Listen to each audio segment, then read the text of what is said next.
आलास तू? आम्हाला माहीतच होतं रे तू येणारच. आम्हाला माहीत आहे तुझी काय इच्छा आहे, तुझ्या मनात नेमकं काय आहे. त्यासाठी तू आमची प्रार्थना देखील करत आहेस. आम्हाला हे सर्व माहीत आहे. पण त्याआधी तू या चॅनलला सबस्क्राईब कर आणि कमेंट बॉक्समध्ये श्री स्वामीर्थ लिहायला विसरू नकोस. आम्ही पाहत आहोत तू हे करत आहेस की नाही ते. आमच्यावर विश्वास ठेव आणि शेवटपर्यंत हे ऐक. हा संदेश तू शेवटपर्यंत ऐक. आम्ही पाहत आहोत तू शेवटपर्यंत ऐकत आहेस की नाही ते. त्यामुळे हा संदेश शेवटपर्यंत ऐक. जीवनात मागे बघून शिकायचे आणि पुढे बघून चालायचे असते. मागे जे काही घडले त्यावर जास्त विचार करायचा नाही.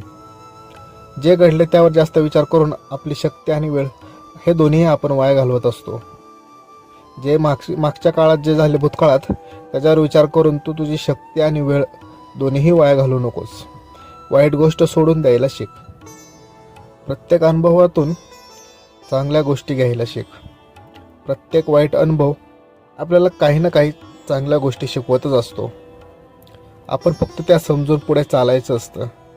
भूतकाळात तुमच्या आयुष्यात काही वाईट घडले असेल तर ते विसरायला शिक. त्या वाईट गोष्टीचा विचार जास्त करत बसू नकोस. त्याच गोष्टीला धरून बसू नकोस. भूतकाळातील वाईट गोष्टींचा विचार करून तू तुझे वर्तमान आणि भविष्य दोन्ही खराब करत आहेस. भूतकाळात न रमता तू तुझ्या वर्तमानाचा विचार कर. भूतकाळात न रमता वर्तमानात चांगले कर्म कर, जेणेकरून तुझे भविष्यही चांगले होईल. लक्षात ठेव, वर्तमानात घडलेल्या गोष्टींसाठी भूतकाळाला दोष देणारा व्यक्ती कधीही सुखी राहत नाही. तो आयुष्यात कधीही पुढे जात नाही. तो व्यक्ती कायम दुःखीच असतो. तो आयुष्यात काही मिळवू शकत नाही. त्याच्यात काही चांगले करण्याची क्षमता शिल्लक राहत नाही. तो त्याची सर्व शक्ती ह्या वाईट गोष्टींचा विचार करण्यातच व्यर्थ घालवत असतो. लक्षात ठेव, तो मग प्रत्येक गोष्टीला इतरांना दोष देत बसतो. अशाने तो त्याचे आयुष्य खराब करत असतो. त्याच्या अशा स्वभावामुळे तो स्वतःसोबत त्याच्यासोबतच्या प्रिय व्यक्तींनाही दुःख देत असतो. त्यामुळे अशा व्यक्तींपासून दूर राहा.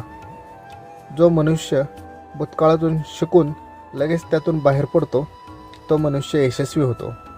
त्याला वर्तमान काय करायचे असते हे माहीत असते. त्यातून तो त्याचे भविष्य चांगले घडवत असतो. आपण जसे विचार करतो तसेच घडत जाते. त्यामुळे नेहमी चांगला विचार कर. चांगला विचार केला की चांगले कर्म घडतात आणि चांगले कर्म घडणाऱ्या व्यक्तीला कधीच काही कमी पडत नाही. चांगला विचार करणाऱ्या व्यक्तीला कधीच काही कमी पडत नाही.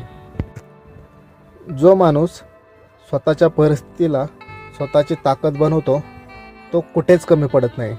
तो आयुष्यात यश नक्कीच मिळवतो. त्यामुळे परिस्थितीला सामोरे जायला शिक. त्यातून पळवाट काढू नकोस. परिस्थितीला सामोरे जा. त्यातून चांगला मार्ग निघतच असतो. चांगल्या माणसाला चांगल्या गोष्टी उशिराने मिळतात.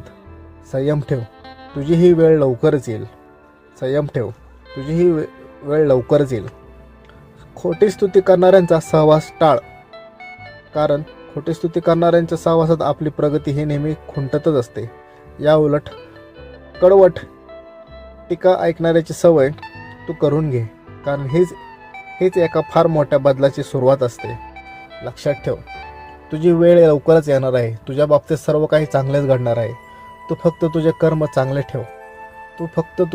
चांगले ठेव आणि नियत स्वच्छ ठेव. तुला आयुष्यात काहीच कमी पडणार नाही आणि आम्ही ते काही पडूनही देणार नाही. भिवू नकोस, मी तुझ्या चला तर मग मित्रांनो, आपण पण स्वामींची आज आठवण करूयात. त्यांचे नामस्मरण करूयात. चला तर. श्री स्वामी समर्थ. श्री स्वामी समर्थ. श्री स्वामी समर्थ. श्री स्वामी समर्थ. श्री स्वामी समर्थ.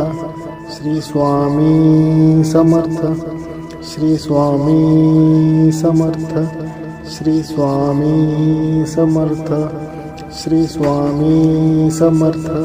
श्री स्वामी समर्थ. श्री स्वामी समर्थ.